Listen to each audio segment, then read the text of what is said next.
శ్రీ మహాగణాధిపతయే నమః. శ్రీమాత్రే నమః. మాచిరాజ్ భక్తి ప్రేక్షకులందరికీ నమస్కారం.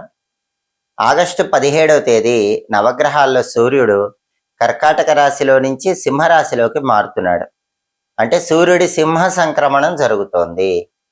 అలా సింహరాశిలోకి వచ్చిన సూర్యుడు మళ్ళీ సెప్టెంబర్ 17వ తేదీ సింహరాశిలో నుంచి కన్యా రాశిలోకి వెళతాడు. అంటే ఆగస్టు 17వ తేదీ నుంచి సెప్టెంబర్ 17వ తేదీ వరకు నెల రోజుల పాటు సూర్యుడు సింహరాశిలోనే ఉంటాడు. ఈ సూర్యుడి సింహ సంక్రమణం 12 రాశులలో కొన్ని రాశులకు అనుకూల ఫలితాలు ఇస్తుంది, కొన్ని రాశులకు వ్యతిరేక ఫలితాలు ఇస్తుంది. జ్యోతిష శాస్త్ర పరంగా సూర్యుడికి కొన్ని కారకత్వాలు చెప్పటం జరిగింది.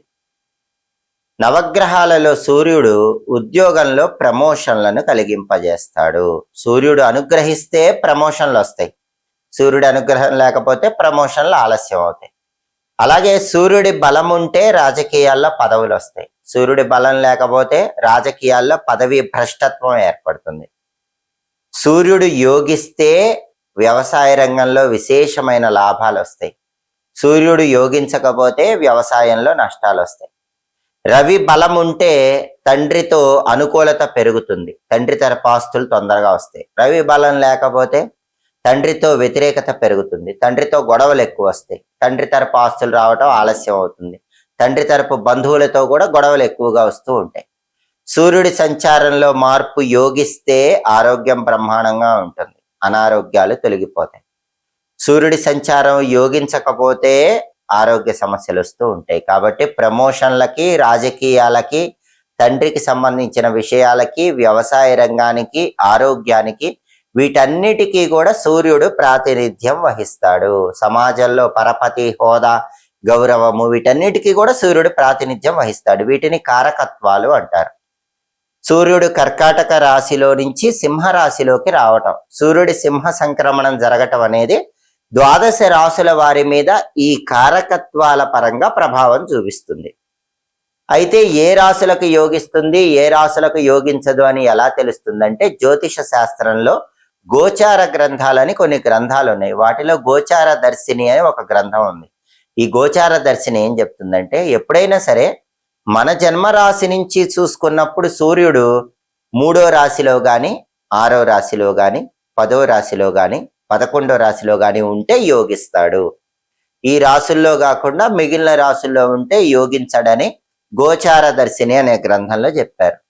అంటే ఏంటి, మన రాశి నుంచి, మన జన్మరాశి నుంచి లెక్క పెట్టినప్పుడు వచ్చే 3వ రాశి, మన జన్మరాశి నుంచి లెక్క పెట్టినప్పుడు వచ్చే 6వ రాశి, మన జన్మరాశి నుంచి లెక్క పెట్టినప్పుడు వచ్చే 10వ రాశి, మన జన్మరాశి నుంచి లెక్క పెట్టినప్పుడు వచ్చే 11వ రాశి.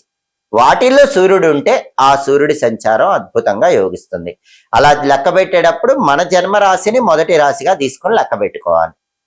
కాబట్టి ఇప్పుడు సూర్యుడు కర్కాటక రాశి నుంచి సింహరాశికి మారుతున్నాడు. సూర్యుడి సింహ సంక్రమణం జరుగుతోంది. ఈ సూర్యుడి సింహ సంక్రమణము 12 రాశుల్లో ఏ రాశుల వారికి అనుకూల ఫలితాలు ఇస్తుందో, ఏ రాశుల వారికి వ్యతిరేక ఫలితాలు ఇస్తుందో, అనుకూల ఫలితాలు వచ్చే రాశుల వాళ్ళు అనుకూల ఫలితాలు పెరగాలంటే ఏం చేయాలో, వ్యతిరేక ఫలితాలు ఇచ్చే రాశుల వాళ్ళు వ్యతిరేక ఫలితాలు తగ్గాలంటే ఏం చేయాలో ఈ వీడియోలో మనం తెలుసుకుందాం. తదుపరి సింహరాశి. సింహరాశి వాళ్ళకి సూర్యుడు వాళ్ళ రాశిలోకే వస్తున్నాడు. సింహ సంక్రమణమే జరుగుతోంది. నెల రోజుల పాటు సింహరాశిలోనే సూర్యుడు ఉంటాడు. వాళ్ళ రాశిలోనే సూర్యుడు ఉన్నప్పుడు సింహరాశి వాళ్ళకి నెల రోజులు ఎలాంటి ఫలితాలు ఇస్తాడో శాస్త్రంలో ఒక శ్లోకం చెప్పాడు. ఆ శ్లోకం ఏంటంటే, దేహార్తి సత్వ సంతాప కాలాతిక్రమ భోజనం బంధుమిత్ర సుహృద్వేష చంద్రరాశి గతే రవౌ. ఇది శ్లోకం. ఈ శ్లోకంలో ఉన్న అర్థం ఏంటి, దేహార్తి సత్వ సంతాప అంటే అర్థం ఏంటంటే, శరీరానికి ఏదో ఒక వ్యాధిని కలిగింపజేస్తూ ఉంటాడు, శరీరానికి హాయిని తగ్గింపజేస్తూ ఉంటాడు. అంతేకాకుండా కాలాతిక్రమ భోజనము అంటే కాల అతిక్రమ భోజనము, సమయానికి ఆహారం తీసుకునేలాగా చేయడు. ఉద్యోగ పరంగా కానీ, వ్యాపార పరంగా కానీ సమయానికి ఆహారం తీసుకోకుండా అకాల భోజనం చేసేలాగా ఫలితం ఇస్తూ ఉంటాడు. బంధుమిత్ర సుహృద్వేష బంధువులు మిత్రులు అందరూ అకారణంగా ద్వేషించేలాగా చేస్తూ ఉంటాడు. సుహృద్వేష అంటే మనసుకు బాగా నచ్చిన వాళ్ళే ద్వేషించేలాగా ఫలితం ఇస్తూ ఉంటాడు.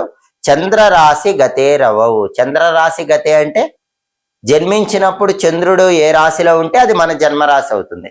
సింహరాశి వాళ్ళకి జన్మించినప్పుడు చంద్రుడు సింహంలోనే ఉంటాడు కాబట్టి వాళ్ళ జన్మరాశి అది అయింది. కాబట్టి చంద్రరాశి గతే రవవు, సింహరాశిలోనే సూర్యుడు ఉన్నప్పుడు ఇటువంటి ఫలితాలు ఇస్తాడని శ్లోకం చెప్తుంది. కాబట్టి సింహరాశి వాళ్ళకి నెల రోజుల పాటు సూర్యుడు వాళ్ళ రాశిలోనే ఉండి ఎలాంటి ఫలితం ఇస్తాడంటే శరీరానికి ఏదో ఒక వ్యాధిని మనోవ్యాకులత్వాన్ని కలిగింపజేస్తూ ఉంటాడు. సమయానికి ఆహారం తీసుకోకుండా చేస్తూ ఉంటాడు.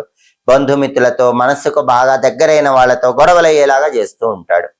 వాళ్ళు దూరం అయ్యేలా చేస్తూ ఉంటాడు. కాబట్టి జన్మరాశిలో ఉన్న సూర్యుడు ఇచ్చే ఈ వ్యతిరేక ఫలితాలు పోవాలంటే సింహరాశి వాళ్ళు నెల రోజుల పాటు వీలైనప్పుడల్లా సూర్యుడికి సంబంధించిన శక్తివంతమైన పరిహారాలు చేసుకోవాలి.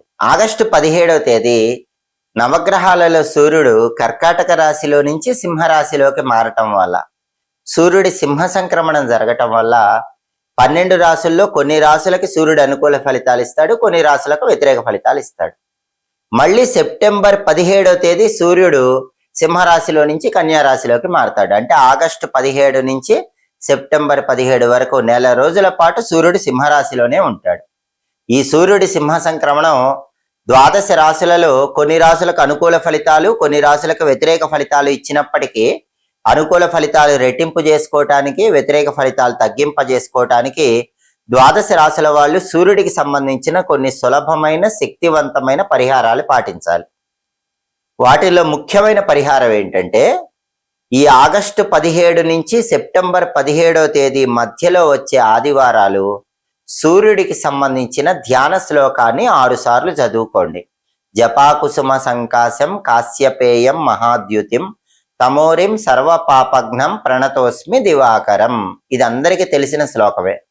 ఈ సమయంలో వచ్చే ఆదివారాలు స్నానం చేశాక ఒక 6 సార్లు ఈ శ్లోకం చదువుకుంటే సూర్యుడి సంచారంలో మార్పు అనేది పూర్తిగా అనుకూల ఫలితాలనే ఇస్తుంది. అలాగే ఈ సమయంలో వచ్చే ఆదివారాలు సూర్యుడికి వీలైతే అర్ఘ్యం ఇవ్వండి. రాగి చెంబులో నీళ్లు తీసుకుని ఎర్రపూలు కొన్ని కలిపి తూర్పు దిక్కు వైపు తిరిగి మొక్కలో ఆ నీళ్లు పోస్తూ అర్ఘ్యం ఇవ్వండి. అర్ఘ్యం ఇచ్చేటప్పుడు ఓం ఘృణి సూర్య ఆదిత్యోం అని 12 సార్లు చెప్తూ ఆ రాగి చెంబులో ఉన్న నీళ్లు మొక్కల్లో పోయండి. ఓం ఘృణి సూర్య ఆదిత్యం. ఇలా సూర్యుడి ధ్యాన శ్లోకం చదువుకోవటం, మంత్రం చదువుకుంటూ సూర్యుడికి అర్ఘ్యం ఇవ్వటం ద్వారా సూర్యుడి సింహ సంక్రమణం అనేది 12 రాశులకి అనుకూల ఫలితాలనే కలిగింపజేస్తుంది, వ్యతిరేక ఫలితాలను తగ్గింపజేస్తుంది. అంతేకాకుండా ప్రతి గ్రహానికి జ్యోతిష శాస్త్రంలో అధిష్టాన దైవాలు ఉంటారు. సూర్యుడికి అధిష్టాన దైవం విష్ణుమూర్తి. కాబట్టి ఈ సమయంలో వచ్చే ఆదివారాలు విష్ణు సహస్రనామం చదవండి లేదా వినండి. చదివేంత సమయం మీకు లేకపోతే విన్నా కూడా ఫలితం ఉంటుంది. కాబట్టి ఆదివారాలు విష్ణు సహస్రనామం చాంటింగ్ వినండి లేదా విష్ణు పంజర స్తోత్రం చాంటింగ్ వినండి. అప్పుడు సూర్యుడి సంచారంలో మార్పు వల్ల వ్యతిరేక ఫలితాలన్నీ తగ్గిపోయి అనుకూల ఫలితాలు పొందవచ్చు. అలాగే అన్నిటికంటే సులభమైనటువంటి ఒక శక్తివంతమైనటువంటి పరిహారం ఉంది. ఆ పరిహారం ఏంటంటే ఆగస్టు 17 నుంచి సెప్టెంబర్ 17 మధ్యలో వచ్చేటటువంటి ఆదివారాలు గోధుమలు దానం ఇవ్వటం కానీ, నానబెట్టిన గోధుమలు బెల్లంతో కలిపి ఆవుకు పెట్టడం కానీ చెయ్యండి.